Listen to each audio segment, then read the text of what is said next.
Namaskar, welcome to Bharat Voice. Bharat Voice was started to bring the voice of Bharat to India.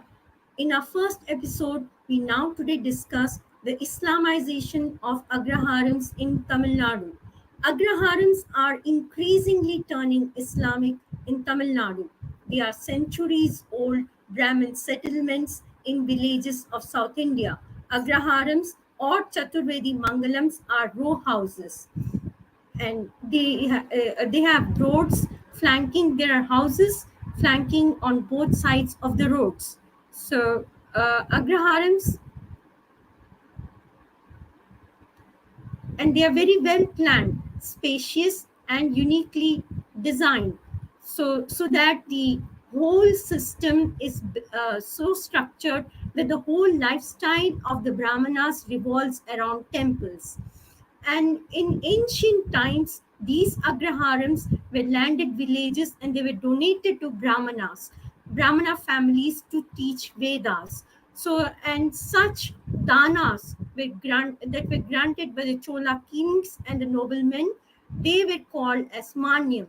And we had the Danashasanam inscriptions which carry, which have the, which have recorded the charity that is being given to this end for brahmanas, basically for education and Veda Parayana, teaching of Vedas.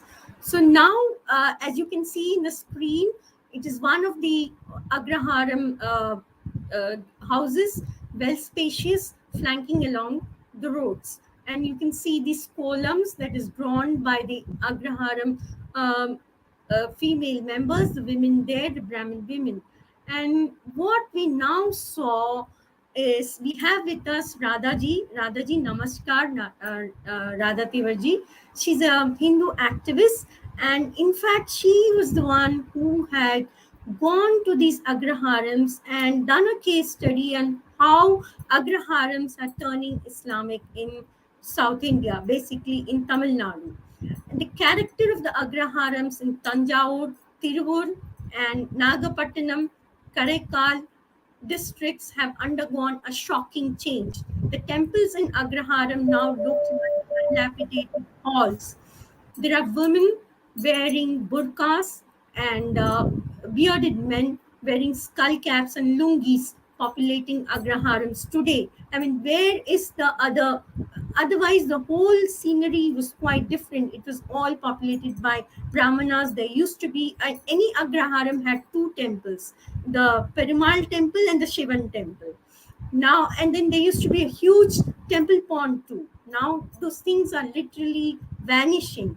Agraharams in important cities like Sirikai, Mailaduturai, Kumbakonam, Nagore, Tiruvarur have been turned Islamic.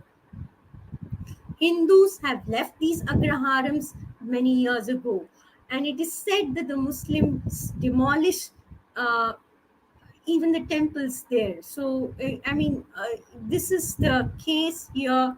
Now we have to see how the thing would be.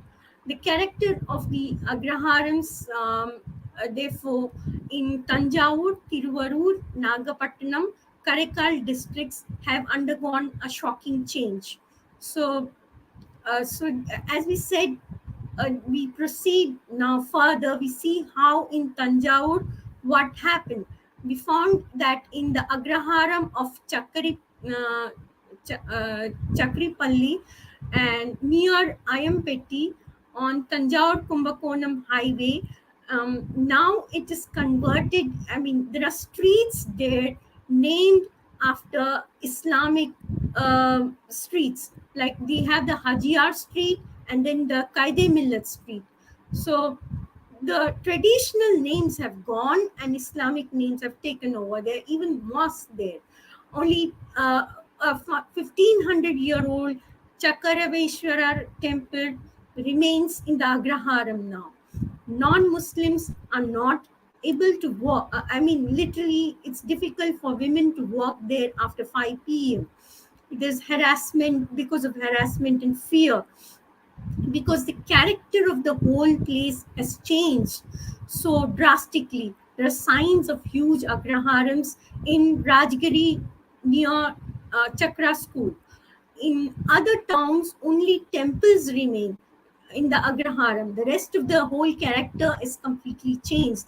The temples have also vanished. Like in this place, the temple has also vanished. So the signboards there read Jinnah Street, Kaide Millet Street, and Hajia Street.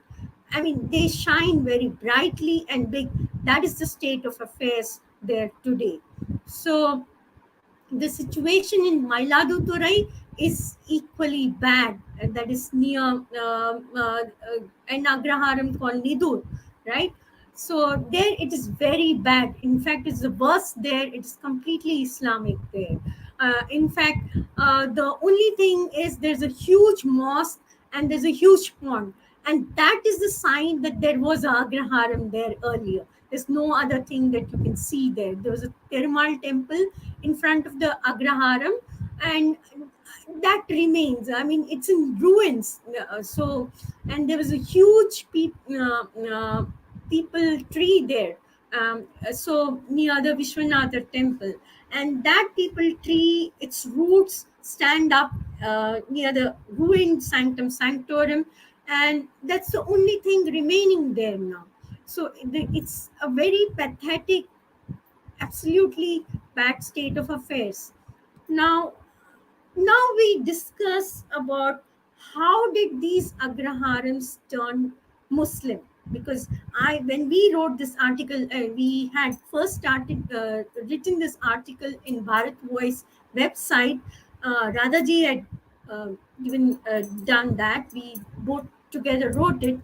At the time, I got many responses saying that, Brahmins moved out because of better education and such facilities outside. So they simply sold off the houses and moved out.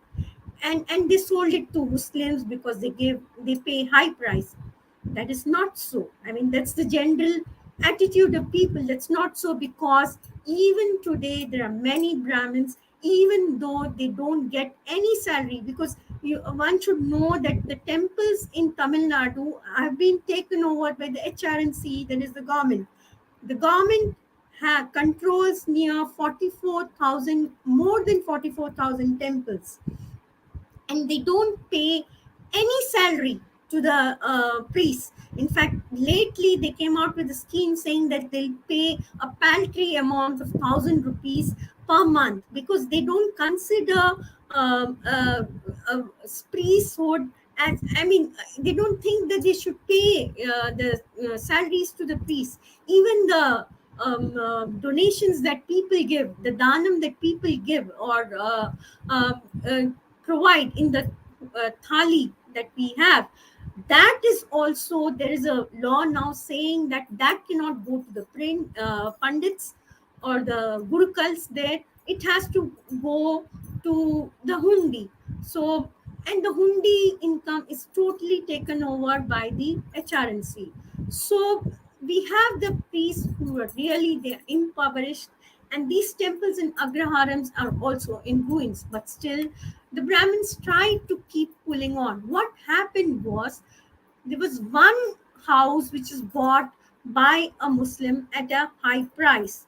Now, what this Muslim does is he cuts goats and fishes and all sorts of non-veg stuff right in front of his house. I mean, the blood oozing out. You know how they give qurbani in a very slow manner, and they do halal, right? So the blood oozes out right outside the house, and the blood water gets drained. I mean, it goes through the drain channel, which goes to even the Brahmin houses around. So obviously, Brahmins being vegetarians, very strict vegetarians. In fact, they have a very strict regime, lifestyle. So they are shocked. I mean, they can't live in such atmospheres. And then the girls get teased. And then, of course, you have the Dravidian party, which came up during this transition period in a very big way, like after 1947. So that added, they were always anti-Brahmin. So they always targeted Brahmin. So this Brahmins couldn't bear this double whammy of the of the problem from the Muslims as well as the Dravidianists. So they were forced to move out one by one. So now the Agraharams are literally the few, very few people remaining there in some of them, and many have left. They have left to various other parts of the city. I mean, other cities in a country or even abroad. But it's not as though they don't want to come back. In fact, Radhaji will tell us some of them wanted to come back and did come back too. Radhaji, so please share with us your experience in the Agraharams. What was it and what is the problem like? Over Okay, to you, so please. yeah, thank you very much, Gayatri. This is like, so since you have in detail, talked about the agraharams and everything. In fact, I grew up near an agraharam, and it still exists. So I still there are Brahmins, the priests, mainly the priests stay, and their families used to stay near the temple. And they are the people who do all the pujas. They clean up the temple. They also work as cleaners. So they keep the place clean. They cook the prasadams, and there are different type of priests and people who stay near the agraharams. If you look at it, normally the people who serve the temple, they are the people who stay in the agraharam, and these agraharams are located near a temple. Any one of the temple they used to stay. This is a history. And in fact, if you look at it, like, slowly they have vacated agraharams. If you look at it, like, the reason behind it, one thing is like, the reservation is also one of the reason, because because of the reservation, the children of these priests, they don't get to get any jobs or any kind of benefits. So that is one reason. And as you rightly said, they are getting hardly 500 to 1000 rupees as a salary. There's no point in being a priest at all. So, and the hundi is taken by the government as well. All the money that goes into the hundi is taken by the government. So Now hardly even they. the tattu money. Now even the tattu money, they say it is Yeah, being that taken there by the is, government. so we, yeah, that money is there. Like, so whatever we Hindus, put in the plates, so, or the arati that we say, right, so we give it to them. But if you look at it, it doesn't happen in all the temples. There are very few temples which are very popular, famous, and people throng. But there are a lot of temples out of the 40,000. If you look at it, hardly there'll be hundreds of temples which are very popular and people keep visiting them. The rest of the temples are not always visited by the Hindus. So rarely during some festivals, functions, or auspicious day, or some important days, they visit the temple. The rest of the days, what will they do? They don't get any money other than what they get as a salary. Okay, that, in fact, I have visited some of the temples, and they told me this. So we get hardly 1000 rupees or 500, and they live at the mercy of the local people, right? So there might be some leader or somebody who's a local person, and he gets to pay them. Even they pay 1000 or 2000 rupees. That's all, nothing more than that. So to have a family and to run a family with 3000, 4000 is not possible, by them. So that is the main reason. If you look at it, like, okay, so what happens is they have a house in Agrahar, but they don't have any other facility other than the house, right? So we need money to run the family. So what they do is, like, they don't want the later generation or their children to become a priest. Nobody is interested in that. In fact, all the Brahmin priests, they want their children to study and get into a good job and then get away from the place. That's another reason also, if you look at it. And I would like to, reiterate or highlight one point here.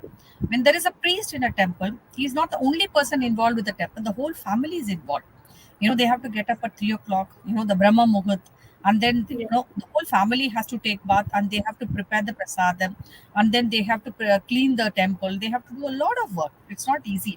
And you have to do uh, pujas in regular intervals, that, so they have to do it, all the 6 times till they close the door of the sanctum sanctorum. So the whole family is involved. They do puja, they make prasadams, they make garlands, they decorate the temple. They, in fact, decorate the vigrahas inside. They do everything. So that is how the whole family was involved. So when the whole family was involved, it is the priest who was getting the salary and nothing more than that. right?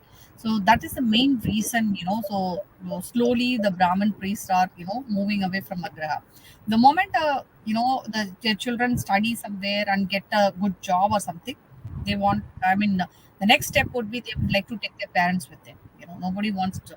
So that generation of priests is slowly, it's coming down. The number is coming down. And now recently, that Tamil Nadu government has also announced that all the caste people can now become a Mm-hmm. priest.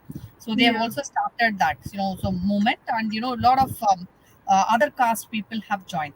So my question is, I'm not against people of other caste becoming a priest, but the intention of it and how much effort has been put into it.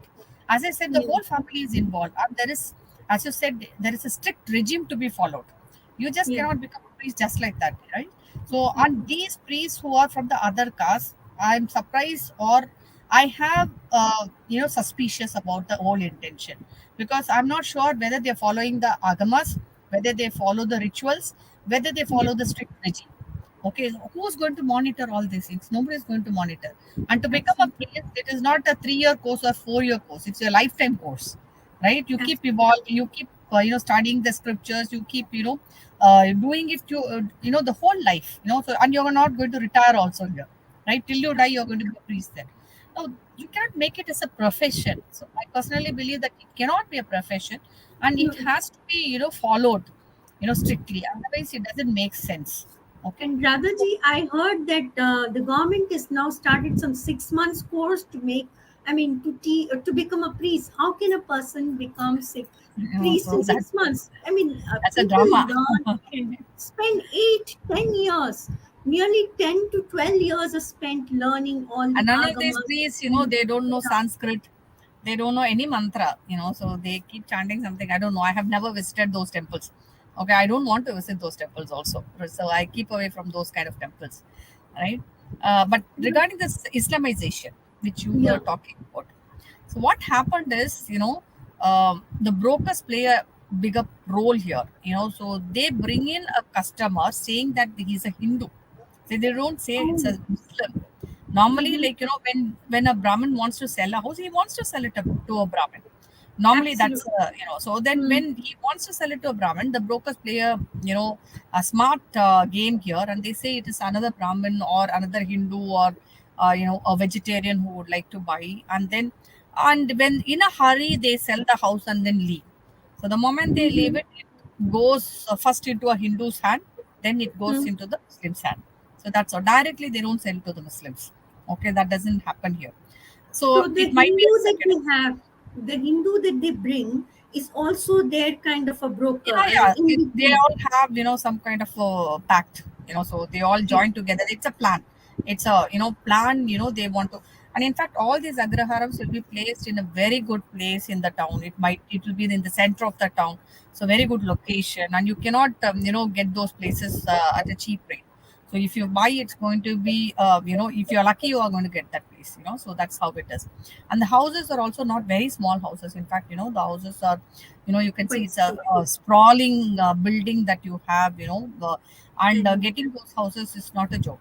Now, what I has know. happened when I visited the Kudavasal, which is near Kumbakonam, or you can Mm-hmm. say, like, near Manakudi place. In fact, Mm-hmm. Dharma Rakshana Samiti has entered there big time. They knew that Mm-hmm. this is happening, and they are running a Veda Padasala there, and they are also doing a lot of work there. Mm-hmm. Knowing that, there is a lot of conversion happening, and the agraharams are turning into, Mm-hmm. Muslim areas and all those things they are doing. But still, how much work they are able to do. They cannot, change much, but they have done significant work there. So that's what I understood when I visited.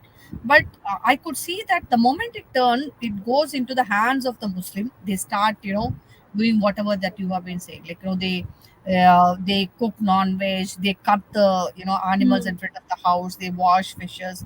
So they start, creating all kinds of problem. And I don't think so the Brahmin priests are that, they cannot do anything there. They're helpless. Nobody is Yeah. going to come to their help. So this is one thing I saw. So naturally they tolerate to an extent. After some time, they also lose their patience and they have to leave the place. So, in order to Absolutely. save themselves. So, this is how the, agraharams have turned into, a Muslim living places. So, when Yeah. I saw that, and I could see posters which says that, biryani, so you can get biryani from here and all those things. Mm. So, I like know. this non-veg biryani and all, I was a little shocked, and I was also worried to see. And but I think, changing the table is going to be a big task, and unless and until the government helps us, we cannot do anything, because the moment Absolutely. it is sold, that it is not going to happen. And the exodus of the Brahmins and the Brahmin priest is happening, so we are not able to stop it, because nobody Absolutely. wants to be in this particular priesthood or something, what we call it as. They don't want to continue because of the revenue part, and because of the harassment that they're facing from people, and the way that they are being treated, and all those things. So if you look at it, Yeah. so that Even now, generation is coming to an even end. now they are being abused. I mean, the general, other Abused, than the yeah. Muslims, you have the Dravidians also. I mean, Yeah, Dravidian, what? mostly more than the Muslims, it's the Dravidians who are harassing them. You can't say Muslims directly come and harass, Brahmins, but they, of course, they talk about Brahmins, saying that, so they are the people, who are against the Muslims and Christian. They spread that kind of news, but it is the Dravidians, who harass them. So that's the main thing. So let us leave out the normal Brahmins or ordinary Brahmins. So they are living their life, So I'm not talking about them, but the priests. So the priest Mhm. is a different category altogether. Absolutely. So Gurukhuls whatever are. they have learned, yeah, they have been carrying our dharma all these years. So and they were Absolutely. handing it over to the next generation. But I'm a little worried that this might stop. So, Absolutely. so when the next generation is not going to do it, like, how is our dharma being, is going to, be carried over to the next generation? That is a worrying factor. Like, so I cannot have a priest who's not living near a temple, right? So who can live Absolutely. somewhere far off, and how is it going to take care of this temple? And you will be shocked to see that in Tamil Nadu, most of the temples are in ruins, and Yeah. hardly you will see a very old priest who is Yeah. actually working there, and he will, I don't think so he will stay there for very long. I mean, Mm. like, how long he's going to be there? He's 70 or 80 years. And, they don't get anything out of sheer passion and out of Mm. sheer, their devotion, they are doing this work. And they are Absolutely. not going to allow their, children to do this work anymore. And nobody's interested. Except for few very big temples, like, for example, Meenakshi Amman temple, Mm. or you can take Chidambaram temple, where you Mm. have, the children coming into place. Even there, we are Mm. having problems. You slowly Mm. you can see all those things. In Mm. Chidambaram temple, what happened? People Mm. are entering, and then they are getting into the sanctum sanctorum, and they are telling that we Mm. also can do everything. And how long they can fight this? Other if other non-Brahmins and other Hindus, if they don't Mhm. support or if they don't talk against this, nothing is going to change here. And Mm. definitely we are losing our Agraharams, and we will lose our Agraharams very soon. And the sad part of it is, if it is going into the hands of other Hindus, I'm happy. Okay, fine, it can go Yeah, into. at least, but It's getting into the how hands we of can Muslims. do something about it? Say, raise awareness, buy back these properties, and somehow build the temple ecosystem back again. Make people adopt these. Like, for example, there are many wealthy people in our Hindu community. There are many, plenty of them. We can perhaps ask sort of them to adopt each Agraharam. I mean, do something of that kind so that we can buy back these properties from these Islamists, because this is a concerted land jihad as I see it. I mean, it happens like that. That plus even the losing the temples and the Gurukuls, as you're saying, the Gurukul community, the Archaka community, completely sort of getting completely marginalized in very pitiable conditions, very, very bad pitiable conditions. In fact, they're saying that, as you say, we wouldn't have any other future gurukuls or archakas who can guide us to even do shradams for our near and dear ones. What to speak of other, or say when a child is born, how to name the child.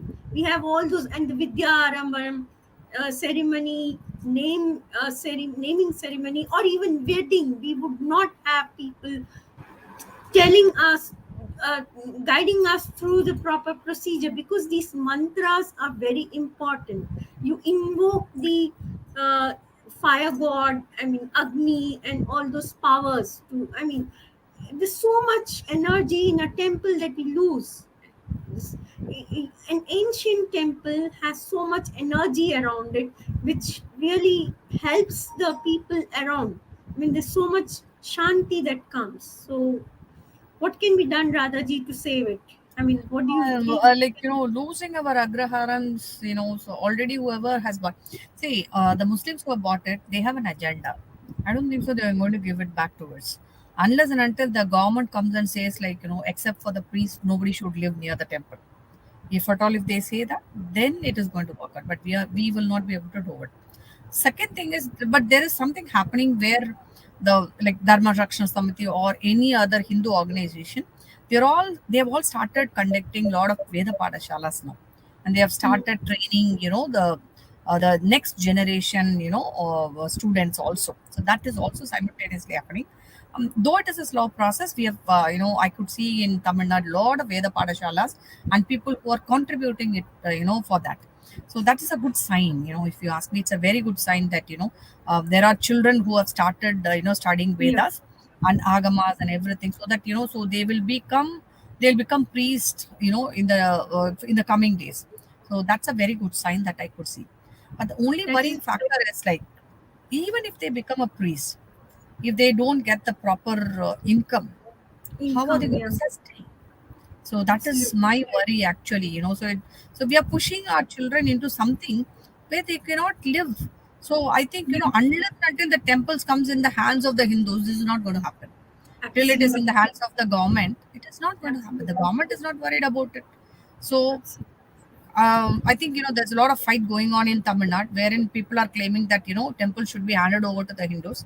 The moment it Yes. is handed over to the Hindus, I think, we can see some change. Now the only Yeah, fight that we have to fight is take the temples back. Hindus, it should absolutely. be handed over to the temple, Hindus. Maybe if it is handed over to the Hindus, we can vacate all these, Muslims who are living in the Agraharams. So that is Absolutely. possible. Unless and And until we get back the temples, so it's very difficult, to look into this issue. we have the Temple Worshippers Society headed by T.R.R. Rameshji and Uma Anandanji, who have been really working on it for many years now. Even Yeah, Subramaniam Swami, Dr. Subramaniam Swami has done a lot of, he's done yeoman service to yeah, Hindus. many people are Yeah, fighting for it. It will happen very soon. So yeah. hopefully we have to pray for that. Yeah. So hopefully we are able to sort of reclaim our spaces, because as I see it, it is a kind of growing footprint of jihad, because in 1947 we gave up huge chunks of land to, and if for a different, for an Islamic state. I mean, we had the Pakistan, then Bangladesh also. I mean, East and West Pakistan, of course. So then now they are again claiming spaces. So this way, it's really problematic. Very. Thank you so much, Radhaji, for joining. It Thank was you very really much. nice to have you with us. I know it was little difficult for you. This is a first show, so please, it was really a great pleasure to have It's you a with great us. pleasure to meet you all, and I hope, like, all Hindus join hands together and fight for our dharma. So that's the Yeah. main thing that, so we are supposed to do now. Thank you So, all our support to all those who are fighting for this also, right? yeah, yeah. Yeah, thank you Till very much. we, thank you so much. Thank you so much. Yeah, And namaste. thank you for coming. And hopefully, we see you again later also in our Sure, other sure. Yeah, programs. thank you. Thank you. Namaste. Namaste. So we end this program with a note that the footprint of jihad is really growing at alarming rates. As I said earlier, in 1947, we gave up huge chunks of land for an Islamic country in terms of Pakistan and now Bangladesh. Now the jihadi footprint is growing in Kashmir, and Kashmir has literally become an Islamic space in itself. And then we have the footprint going in Jammu, then Assam, West Bengal, Kerala, many parts of Tamil Nadu, and so many other places. So now we have to come together as Hindus and reclaim our spaces. And in this, especially to save our traditions, the agamas, the temple structure is very important. Temples are a huge, they are the manifestation of dharma for us. So to save temples is important, reclaim temples, and thus we can even protect the Brahmana community, or you can say the Gurukul community. It's not just all the Brahmanas, it is the Gurukuls, because they are the ones who pass on the tradition, who carry forward the tradition of Dharma for us.